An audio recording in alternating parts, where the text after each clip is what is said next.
Quando o chakra está desestabilizado, segundo o pessoal dos clarividentes, ele aparenta uma cor totalmente opaca, escura, que os clarividentes conseguem ver. Porque a vibração, a frequência vibratória do giro das glândulas dá aquele tom de cor, igualzinho ao arco-íris. Quando você pega um CD também, por exemplo, você vê que as faixas são a mesma cor, vai do vermelho ao violeta, é padrão universal, né? É muito interessante. E a cor equilibrante de tudo isso é o verde, que é o chakra cardíaco, que é o chakra narrado. Geralmente, é importante que a gente proteja essa área. Não sei se já perceberam que os bispos, o Papa e alguns da hierarquia do catolicismo, no vestuário deles, a roupa tem um cinturão enorme. O cara que faz aqueles cordão que... Sumô, exatamente. Vocês notaram que eles usam uma faixa de pano aqui bem forte, né? Já notaram que alguns santos, em algumas gravuras, ilustrações, os santos estão assim, né? Por quê? É porque pelo umbigo, por essa área aqui, que entram as impressões do mundo, no chakra principal, que é no hara. É mais ou menos assim. O Papa usa um cinto enorme aqui, porque se você entra num ambiente e você se sente mal, não é seu olho que captura não, quem captura é o umbigo. É esse centro de energia aqui, ó. Aqui a relação das glândulas com os chakras, ó. Chakra coronário, glândula pineal, que é o assento da alma, segundo Descartes, né? Tem o chakra frontal, que é a glândula pituitária, que está relacionada à pituitária ou hipófise. É o chamado terceiro olho. Aqui o chakra laríngeo, glândula paratireoide, tireoide. Chakra cardíaco relacionado, não ao coração, também como eu falei na instante, é o timo. O timo é o HD do corpo, é o disco rígido, é o que registra todos os eventos que acontecem com o seu ser, de todas as vidas que você já viveu ou que vai viver. Uma simples brisa que passa aqui, o timo registra. É o HD, é o disco rígido do corpo. Ele leva todas as informações para toda a eternidade. Por isso que ele é muito valorizado. Tem um exercício muito interessante do time que você pode fazer quando você estiver chateado, quando você entra no banheiro, quando você estiver tomando banho, você liga o chuveiro, aí quando a água estiver caindo, você flete as pernas, chega aqui no seu time, 3 batidinhas, como se estivesse batendo uma porta. E ao mesmo tempo você vai pensando tudo que você quer no fundo do coração, só não pode pedir para ganhar na loja, mas você pode pedir que o time agradece, porque o time facilita, ele abre as conjurações, essas coisas todas. O chakra umbilical está ligado ao pâncreas. Os espíritas não consideram muito esse chakra, eles consideram o chakra esplênico, que fica aqui no baço, mas isso aí não vamos entrar em detalhe. O chakra sexual tem a ver com os ovários ou testículos, e o chakra básico com as glândulas suprarrenais. Essas glândulas suprarrenais que ficam aqui, nesse chakra, na nossa sociedade hoje, é o chakra mais, vamos dizer assim, mais maltratado. Por conta de quem? Medo. Você vê aqui, todas essas falhazinhas aqui são sistemas de canais de energia do corpo humano. É o que na medicina chinesa eles chamam de meridianos. No yoga a gente chama de nadis, canais de energias, como se fossem rios de energia, como se fossem, não, são rios de energia que estão conectados aos chakras principais. Qualquer alteraçãozinha, vamos botar assim, qualquer alteração que eu tenho no chakra, vamos botar uma coisa que está bem em voga hoje, uma alteraçãozinha que dê no chakra, medo, né, o excesso de medo, ele vai mexer com as suprarrenais. Se mexe com as suprarrenais, a região física do corpo são os rins. Quando os rins ficam debilitados, aí a pessoa vai ter acesso de pânico, por exemplo, por conta da emoção, olha lá. Pânico, às vezes zumbido, labirintite, é o rim. E aí o que é que acontece? Essa região aqui, que está toda bonitinha de azulzinho, ela começa a ficar totalmente vermelha, com acidez. Tanto na parte etérica como na parte física. Aqui já é do taoísmo, mostrando o sistema de chakras também, só que os caras lá na China, eles correlacionam as coisas da natureza com o corpo humano. Você está vendo aqui, ó, tem um carinha aqui, umas bolinhas, tem um menino, Olha o rio principal aqui, olha a coluna. Esse mapa aí tem mais de 5.000 anos. Tem uns caras aí que fizeram ele. Aqui, então, os chakras, o importante, ó, tem como você aprender aos pouquinhos a perceber os chakras, que é essas técnicas que a gente vai aplicar. Com o passar do tempo, o primeiro, por exemplo, no meu caso mesmo, o primeiro chakra que eu percebi que é muito sutil a coisa, é muito sutil mesmo. Você tem que ter muita paciência e persistência para trabalhar isso. Mas você ganha muito lá na frente, porque aí você está começando a trabalhar, enfim, trabalho emocional, psicológico, e olha que a gente tem meio muito de crédito. Somando com as outras e outras vidas, aí a coisa fica feia. Ou seja, por exemplo, eu sinto plenamente isso aqui quando eu entro em meditação. Um negócio diferente. Ao mesmo tempo, tem vezes que eu sinto já aqui, ó, um negócio estranho. Quando eu acabo a meditação, pô, bicho, um êxtase, uma coisa fantástica, aí eu estou pronto para tudo. No neném, esses chakras não estão desenvolvidos. A plena maturação do ser humano dos chakras é aos 7 anos, de 7 a 14 anos. Ah, é? É. Na mulher, de 7 a 14 anos. No homem, é nos 8 anos a 16 anos. Ele está plenamente feito. E basicamente um chakra umbilical e o chakra coronário. Por isso que a questão da moleira da criança, né? Que ele ainda tem uma conexão com o cosmos. Ele não tem julgamentos. A sociedade ainda não infligiu nele os equívocos. É o sistema de crenças. Né? Porque o sistema de crenças é o que gera essa viagem toda. Olha, se eu sei que seu corpo, o meu corpo, o nosso corpo humano, ele é fantástico. Quando você começa a descobrir essas fronteiras energéticas, superando as limitações fisiológicas, né, essas coisas todas, você vê a dimensão que nós somos. É fantástico. Tem vislumbres, né? Porque a gente precisa trabalhar isso muito. Mas o dia a dia não deixa, porque a gente está num outro esquema de vida, né? Mas quando aí você se recolhe, é chique. O negócio é demais. Então, ó, para fazer uma boa meditação, é preciso respirar direito. Porque a respiração, ela estimula a produção de várias químicas no corpo, estimula várias classes de nervos e, consequentemente, o sistema de energia do corpo, a grade energética, né? Quando a gente medita, essa questão de você estar com as ondas cerebrais entrando em alfa constantemente e tudo, você começa a abrir um canal de energia, a conexão com o que a gente chama campo morfogenético. Alguém já ouviu falar? Campo morfogenético. Campo morfogenético é o seguinte, é o que as emissoras de televisão e de rádio usam para transmitir as informações. Esse campo morfogenético, ele fica entre a superfície da Terra e a ionosfera. Tudo que você pensa está sendo gerado, o campo morfogenético está capturando. É tanto que eu sempre falo assim, as grandes corporações, hoje, se um cara descobre uma coisa numa dessas corporações, um instrumento, alguma coisa, imediatamente os caras vão patentear. Porque eles sabem, se alguém criou uma coisa aqui em Jacobina hoje, alguém lá no Japão está criando a mesma coisa. Ele capturou a informação do campo morfogenético, que na literatura esotérica a gente chama de registros acásicos. Você captura. E como é que você captura isso? Como é que o cara tem uma ideia genial? Você não aprendeu aonde? Ele captura do campo morfogenético. Ou seja, tá aí, ó, as ideias. Basta você abrir o canal. E a meditação é fantástica porque ela abre a sua percepção para criatividade, produtividade e competência no dia a dia. Então, para a gente fazer uma meditação legal, é preciso, antes de mais nada, a gente ter uma moderação nas coisas. Uma alimentação baseada mais em alcalinidade do que acidez. As emoções, logicamente, também. Menos emoções ácidas. E menos e menos e menos. Aí, quanto menos apego você tiver, melhor. O que é muito difícil. Porque a gente vive em grupo, né? E a gente não consegue viver só. E olha que a tônica da nova era é cada um na sua, né?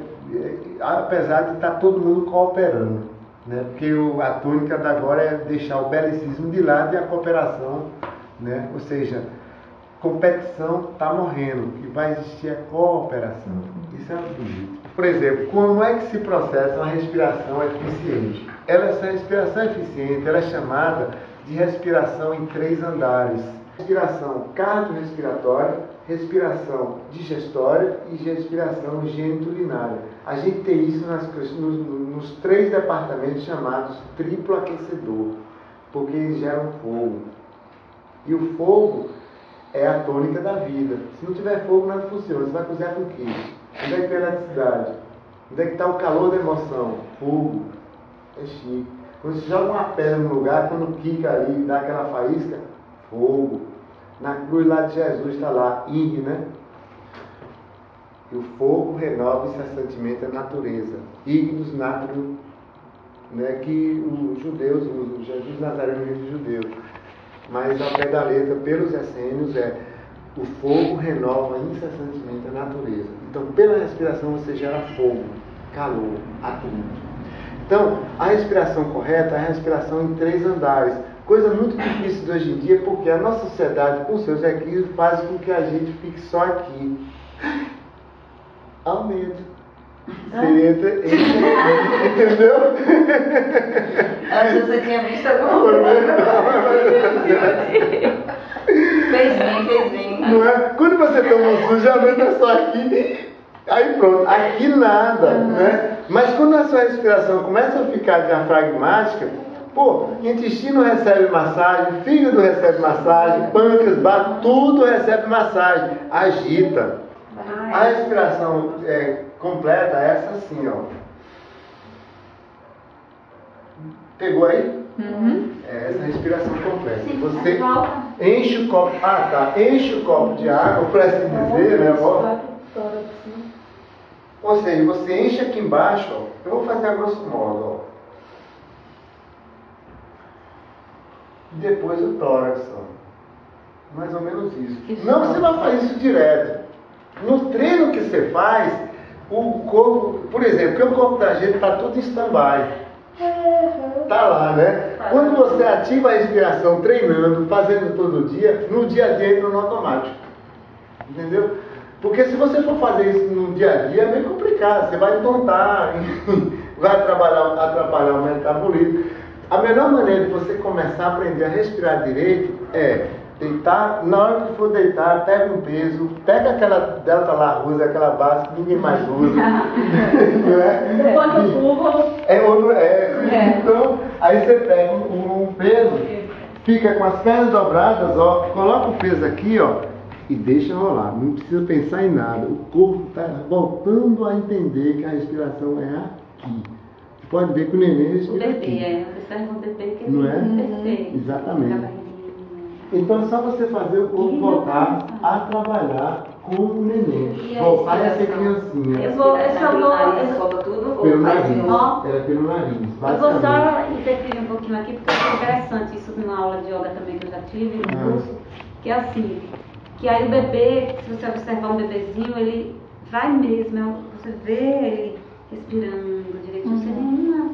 Parece que é uma coisa assim, principalmente quando dói. Parece não tem crença. Aí não tem pura emoção. Aí quando ele vai crescendo, a mãe vai dizendo, cala a boca, engula o choro. Eu já tive isso, assim, engula o choro. Não é hora também, cala a boca. Aí aquilo ali já prejudica a respiração.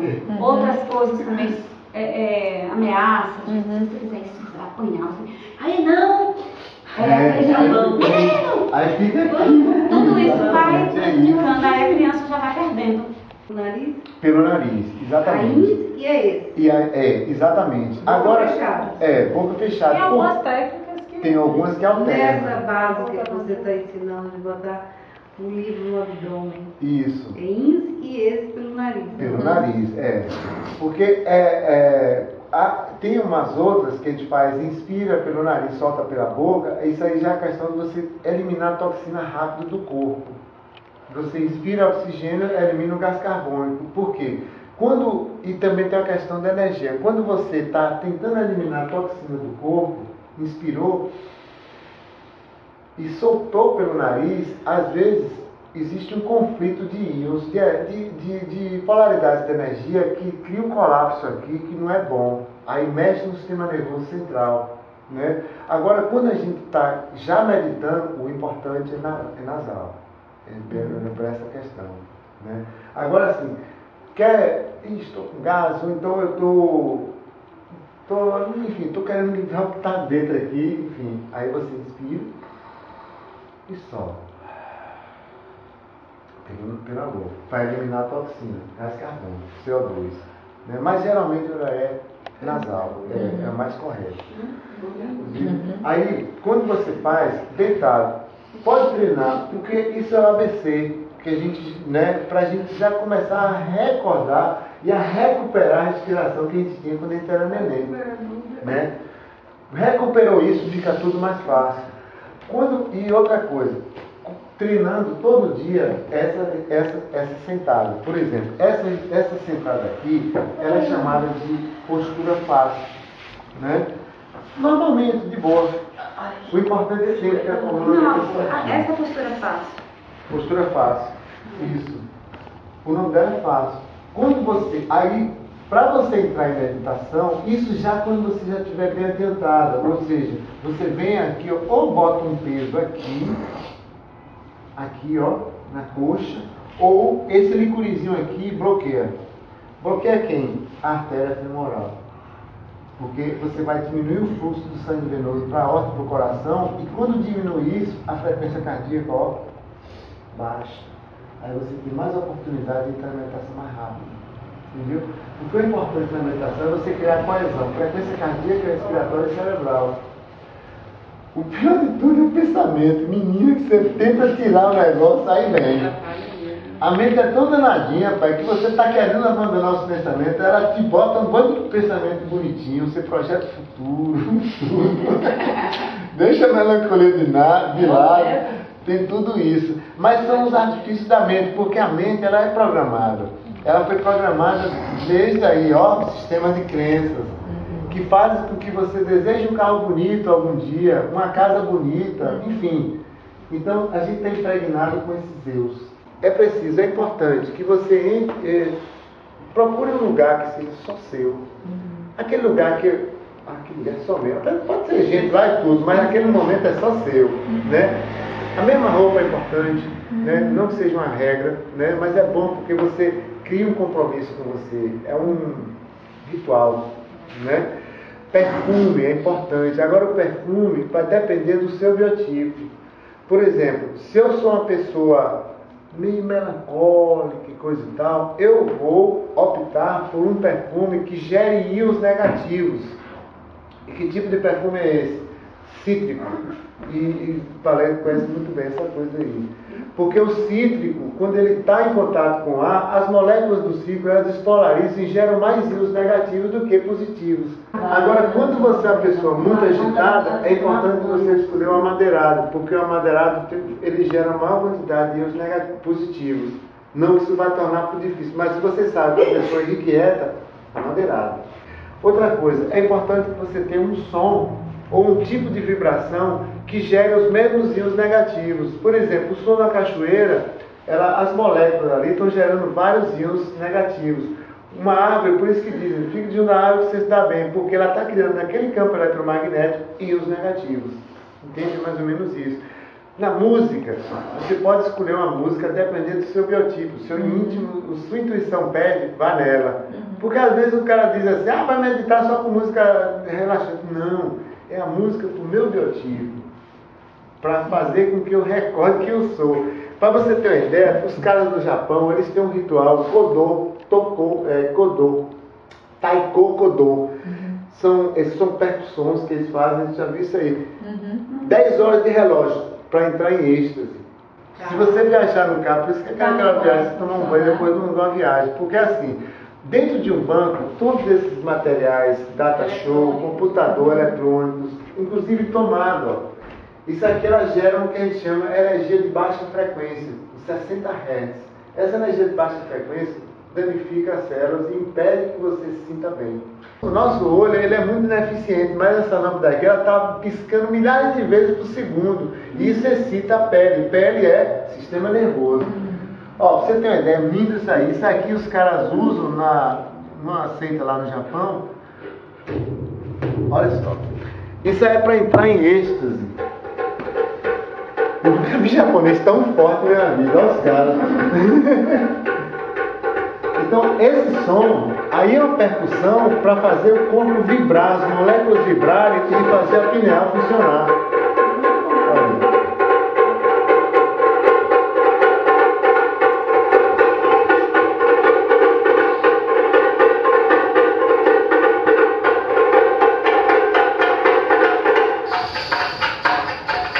Tudo é vibração.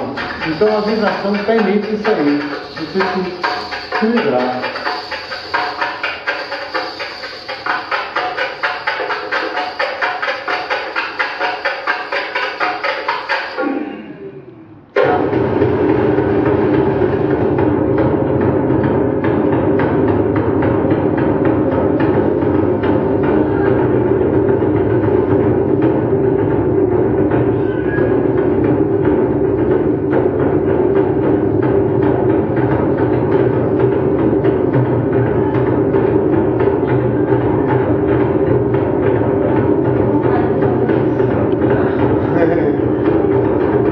Isso aí é meditação, entendeu? Existe a meditação andando, meditação caótica.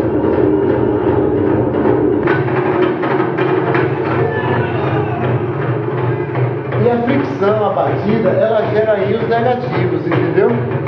Na despolarização de moléculas.